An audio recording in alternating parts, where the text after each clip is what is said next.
ডাকসুতে অবধারিতভাবে এবার যে লক্ষণ দেখা যাচ্ছে সেই লক্ষণে বটের হিসাব মতো ছাত্র শিবির এগিয়ে আছে। যদিও ক্যাম্পাসের সাথে কোনো যোগাযোগ নাই, কিন্তু পূর্ব অভিজ্ঞতা থেকে বলতে পারি যে ভোট অনলাইনে দেখা যায় জামাত শিবিরের, সেই ভোট আসলে বাস্তবে থাকে না, বাক্সে থাকে না।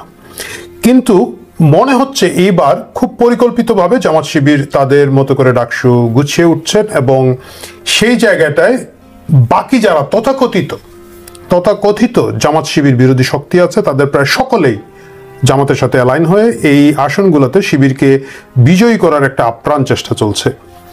খেয়াল করে দেখবেন জামাত শিবির এইবার যেভাবে হোক প্রচারণায় বেশ কিছু পিছিয়ে পড়ছিল, হুট করে দেখলাম তাদের বিরুদ্ধে একটা রিট করা হয়েছে। যারা রিট করেছেন সেই প্যানেলের ছেলে মেয়ে যারা আছেন, যে লিডাররা যারা আছে, তাদেরকে আমি ব্যক্তিগতভাবে মনে করি তারা বাই ডিফল্ট জামাত শিবিরের বিরোধী একটা শক্তি, একটা বাম সংগঠন। এবং আপনারা অনেকেই হয়তো জানেন যে ছাত্র ইউনিয়ন এখন দ্বিখণ্ডিত অবস্থায় আছে। মেঘমল্লার বসুদের নেতৃত্বে একটা প্রতিরোধ পর্ষদের নামে যে একটা ছাত্র ইউনিয়ন আছে, এর বাইরে মূল মাতৃ সংগঠন সিপিবি সমর্থিত একটা ছাত্র ইউনিয়ন আছে। তাদের সদস্য সংখ্যা ক্যাম্পাসে কম, কিন্তু তারপরেও তারা তাদের মতো করে কাজ করে যাচ্ছেন। বিশেষ করে টিএসসিতে যখন গোলাম আজম এবং অন্যান্য যুদ্ধাপরাধীদের ছবি টাঙানো হয়েছিল, যে ক্ষুদ্র একটা গোষ্ঠী প্রথমে গিয়ে প্রতিবাদ করেছে, তাদের মধ্যে প্রতিরোধ পর্ষদের জুবেল আছেন, এবং বাকি যারা আছেন তারা সকলেই আসলে এই ছোট যে গ্রুপটা, তাদের এখানে যারা প্রার্থী হয়েছেন তারা অনয় এবং অন্যান্যরা, তারাই আসলে অনয় অদিতি তাদের এই গ্রুপটাই প্রতিরোধ করেছিলেন। কিন্তু হুট করে দেখা গেল তারা একটা রিটটা করেছেন খুব মজার একটা বিষয় নিয়ে। মজার বিষয়টা হচ্ছে ছাত্রলীগ যেহেতু নিষিদ্ধ, ছাত্রলীগের কোনো নেতা কর্মী আসলে নির্বাচন করতে পারে না। এর আগে জুলিয়াস বলে একজনের প্রার্থিতা প্রত্যাহার করা হয়েছে। অনেকে বলছিলেন যে জুলিয়াস ভালো ভোট পাবেন, সেই জুলিয়াসের প্রার্থিতা বাতিল করে দেওয়া হয়েছে, কারণ তার সঙ্গে ছাত্রলীগের এক ধরনের সম্পৃক্ততা পাওয়া গেছে। সেটা যদি হয়ে থাকে তাহলে ছাত্র শিবিরের প্যানেলের প্রায় সকলেই হয়তো ছাত্রলীগের ছোট বড় বিভিন্ন ধরনের লুঙ্গির নিচে ছিলেন। তারা সেই লুঙ্গি এবং আন্ডার পয়েন্ট কি যেন বলে, দ্যাট, ওইটা থেকে বের হয়ে মাথা বের করে তারা নির্বাচন করছেন।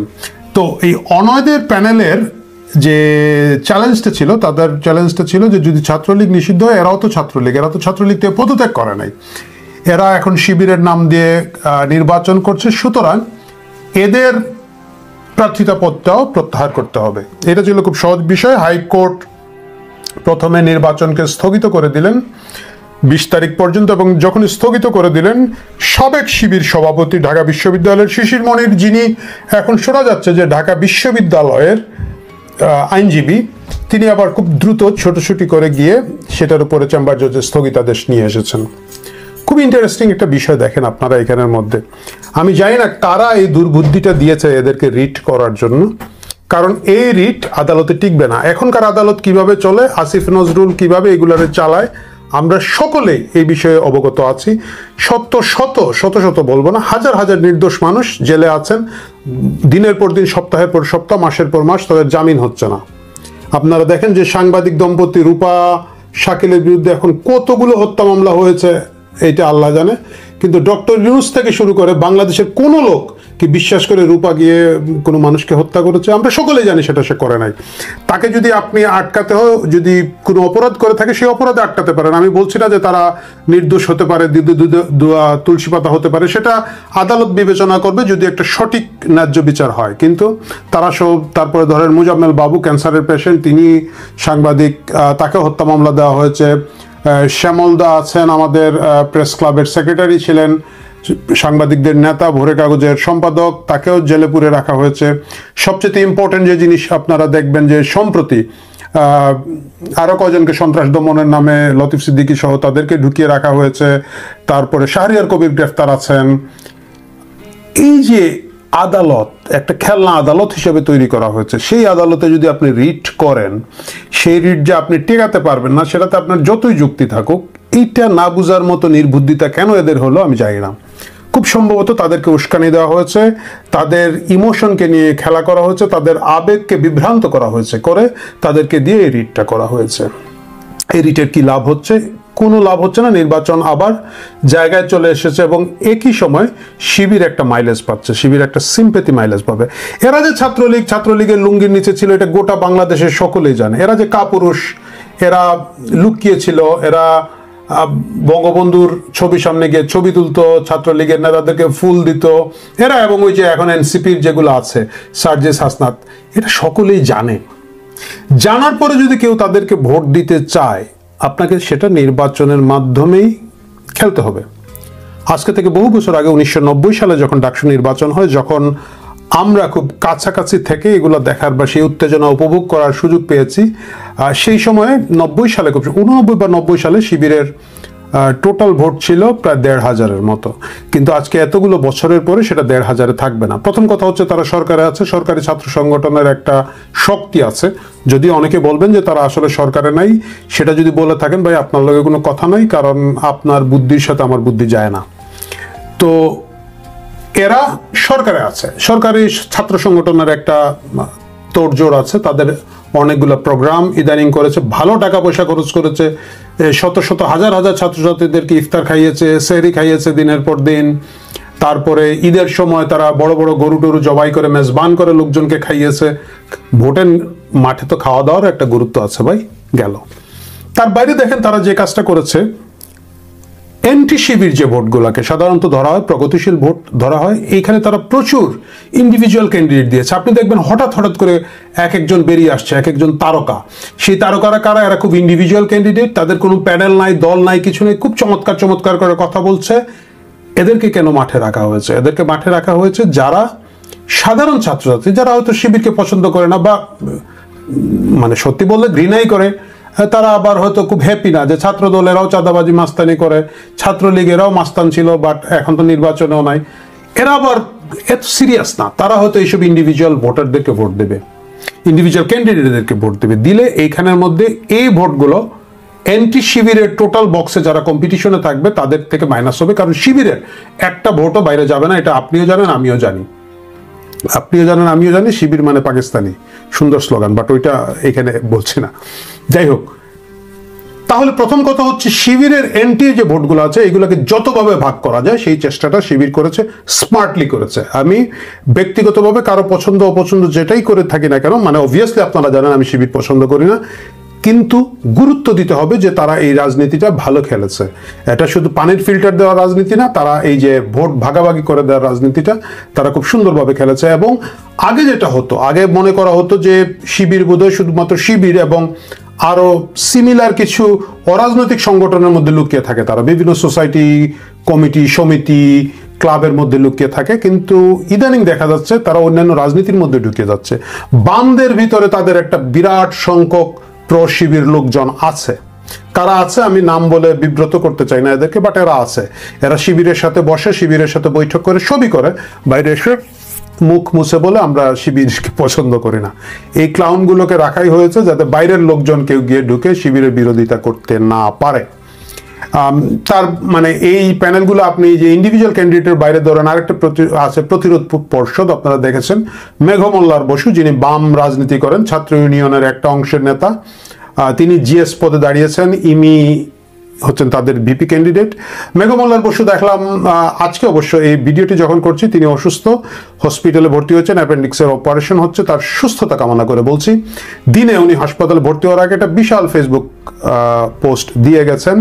এখানে বোঝা যাচ্ছে যে ইঙ্গিত দিয়ে গেছেন ভাই আমাদেরকে ভোট টোট দিও না, আমরা ভোট টোট নিয়ে খুব কাঙ্গাল না। বলেছেন হলগুলোতে যাই নাই, কারোর সাথে দেখাই তো করি নাই, দেখা করার সময় পাই নাই, হলে আমি অর্গানাইজ করি নাই, কোন হলে আদৌ আমার কোনো ভোট আছে কিনা আমি জানি না। একজন প্রার্থী যখন এই কথাগুলা বলেন, তখন তিনি যখন নির্বাচনে হওয়ার কয়েকদিন আগে এই টোনে কথা বলেন, মানে এক ধরনের পরাজয় আগেই স্বীকার করে নেন, বুঝতে হবে যে কি বুঝতে হবে আপনারা জানেন, আমি এটাতে ঢুকতে চাচ্ছি না। এই যখন অবস্থা, রিট করে শিবির আটকানো ঢাকা বিশ্ববিদ্যালয়ে উচিত হবে না। নির্বাচন হওয়া উচিত, ভোটাররা যদি যাকে ভোট দেন, ইভেন শিবিরকে যদি ভোট দেন, আমাদের উচিত সেটাকে স্বাগত জানানো। কারণ ঢাকা বিশ্ববিদ্যালয়ের ছাত্রছাত্রীরা যদি মনে করেন শিবিরকে ভোট দেবেন, দিবেন। আপনারা দেখেছেন শিবিরের একটা নেতা, তারা অবশ্য সরাসরি বলছে যে নেতা না, যিনি রিট করেছেন সেই মেয়েটিকে গণধর্ষণের হুমকি দিয়েছে। সুস্পষ্ট একটা ফৌজদারি অপরাধ, সুস্পষ্ট একটা হুমকি। এইটার বিরুদ্ধে ডক্টর ইউনূস এবং তার ল্যাংবোর্ড বাহিনী কোনো ব্যবস্থা নেবে না, কোনো আইন শৃঙ্খলা ব্যবস্থা হবে না। তাদের 36 পাতার যে একটা ভিসি আছে, ভিসি কোনো অ্যাকশন নেবে না। এটা একটা ফৌজদারি অপরাধ, একজন নারীকে গণধর্ষণের হুমকি দেওয়া। এই হুমকি সহ যদি ঢাকা বিশ্ববিদ্যালয়ের লোকজন মনে করেন যে সঠিক আছে, ভোট দিতে হবে, শিবিরকে দিবে। এই শিবিরের নেতারা কিছুদিন আগে আপনাদের মনে আছে একজন নারীকে পোশাক নিয়ে হেনস্থা করা হয়েছিল। ঢাকা বিশ্ববিদ্যালয়ের একটা কর্মচারী সে সাহস পেয়েছিল, একজন ছাত্রীকে হেনস্থা করেছিল। এটা নিয়ে হইচই হয়, যখন কারাগারে যায়। এই আজকের শিবিরের প্যানেলে যারা আছে, এই সাদিক কাইয়ুম, এই ফরহাদরা, এই গোষ্ঠীটা, ফরহাদ নিজেই ছিল যতটুকু মনে পড়ছে, থানাতে গিয়ে এর পক্ষে লবিং করেছিল। যখন শিবিরের মতো একটা বড় সংগঠন তাকে সাপোর্ট দিয়ে দেয়, কিছু করার নাই। এখন আজকে ঢাকা বিশ্ববিদ্যালয়ের নারী ভোটাররা যদি মনে করেন যে এটা ঠিক আছে, তাদেরকে এইভাবে বলা যাবে। আপনাদের মনে আছে ওই ছেলেটা বলেছিল যে আমি আর এমন কি বলেছি, বলি তো নাই যে আপনার দুধগুলা বড় বড়। এখন সেই ধরনের কথাবার্তা যদি ওনারা শুনে মনে করেন যে একটা ডাকসু নিয়ে আসবেন, আনবেন। আপনি হাইকোর্টে গিয়ে তাদেরকে তো আটকাতে পারবেন না। টিএসসিতে যুদ্ধাপরাধীদের বড় বড় ছবি, গোলাম আজমের ছবি, কাদের মোল্লার ছবি, নিজামীর ছবি, এই ছবিগুলো ঝুলানো থাকবে। দেখে যদি আপনারা আনন্দ পান, ঢাকা বিশ্ববিদ্যালয়ের ছাত্রছাত্রীরা যদি মনে করেন যে এটা ঠিক আছে, ভোট দেবেন, ভোট দেবেন। আপনারা রিড করে সেটা আটকাতে পারবেন না। এরা কাপুরুষের মতো লুকিয়ে থাকবে, গোপনে থাকবে। মানে আপনি যদি ধরেন যে এই যে জুলাই আগস্টে যে গণঅভ্যুত্থানটা হলো, যে আন্দোলনের মাধ্যমে শেখ হাসিনা সরকারকে চলে যেতে হলো, যদি এটা বিফল হতো তাহলে কি হতো? অনেক ছাত্রছাত্রীর উপরে হয়তো একটা কারাগারে যেত, বা ছাত্রলীগ তাদেরকে মোকাবেলা করতো, বিভিন্ন ধরনের পলিটিক্যাল হেনস্থার ভিতর দিয়ে, নির্যাতনের ভিতর দিয়ে তাদেরকে যেতে হতো। আজকের এই সাদিক কাইয়ুম আর এই কি যেন তার নাম, আমাদের জিএস, তাদেরকে কি যেতে হতো? যেতে হতো না, কারণ তারা তো ছাত্রলীগের কর্মী ছিল ভাই, তারা তো ছাত্রলীগ হিসাবেই টিকে যেত। এই যে কাপুরুষতা, তারা মাঝে মাঝে বলে যে হ্যাঁ তখনকার রাজনৈতিক অবস্থা তো ভালো ছিল না, আমাদের কিছু করার ছিল না, আমরা এখানের মধ্যে ছিলাম। আমার প্রশ্ন হচ্ছে, তো রাজনৈতিক অবস্থা ভালো ছিল না, তাহলে বামের ছেলেগুলা ক্যাম্পাসে কেমনে ছিল? বা ধরেন ছাত্রদল, আজকে যে আবিদ বা অন্যরা যারা আছে, তারা কয়টা লোককে আপনি দেখলেন যে ছাত্রলীগের ভিতর থেকে মাথা উঁচু করে বের হইতে?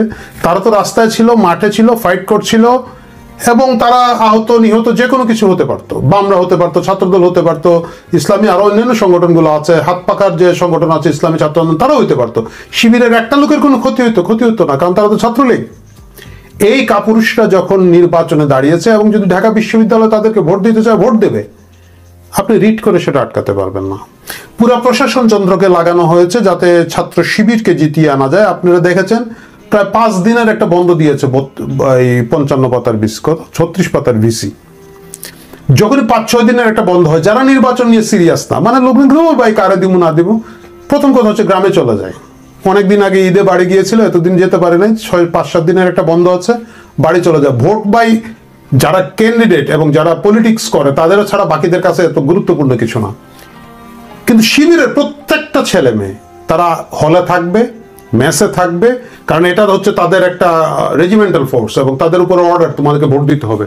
তাদের প্রত্যেকটা ভোট থাকবে, কিন্তু বাকি প্যানেলের লোকজন বাড়ি চলে যাবে। এবং অনেক ভোটার, সাধারণ ভোটার তো শিবিরকে ভোট দেয় না, সাধারণ ভোটার যাদেরকে ভোট দিত তাদের ক্ষতিগ্রস্ত হবে। প্রশাসন কি এটা জানে না? প্রশাসন এটা জানে, জেনেই কিন্তু এই নীল নকশা করেছে।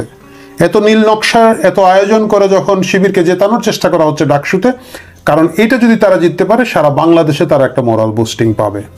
এই যখন পরিস্থিতি, মাঠে রাজনীতি করুন। এই যখন পরিস্থিতি, মানুষের কাছে যান, ছাত্রদের কাছে যান, তাদেরকে বোঝান, তাদেরকে আপনাদের বিকল্প প্রস্তাবগুলো, ভালো প্রস্তাবগুলো বোঝান। আমি বলছি না যে আপনারা শিবিরের বিরুদ্ধে সারাদিন বলেন, না, let Shibir do their politics, তারা তাদের পলিটিক্স করুক, আপনারা ভালো পলিটিক্স করুন, বেটার পলিটিক্স দেখান। আপনারা দেখান যে শিবিরের প্যানেলের একটা ছেলে বীর শ্রেষ্ঠ, বাঙালির শ্রেষ্ঠ সন্তান বীর শ্রেষ্ঠকে বিমান ছিনতাইকারী বলে উপহাস করে। এই মনমানসিকতার লোকজনকে নিয়ে যে দলটা দাঁড়িয়ে আছে মহান মুক্তিযুদ্ধের বিরুদ্ধে, 71-এর বিরুদ্ধে, আপনার আমার পূর্বপুরুষের রক্ত, ঘাম, শ্রম, প্রাণদানের বিরুদ্ধে যে ছেলেগুলা দাঁড়িয়ে গেছে, পাকিস্তানের চেতনায় যারা দাঁড়িয়ে আছে, কায়েদে আজম মোহাম্মদ আলী জিন্না, ভুট্টু, এদের প্রেরণায়, এদেরকে যারা বস মানে, এবং আমাদের মহান মুক্তিযুদ্ধের বীর শ্রেষ্ঠদেরকে অপমান করে, নারীদের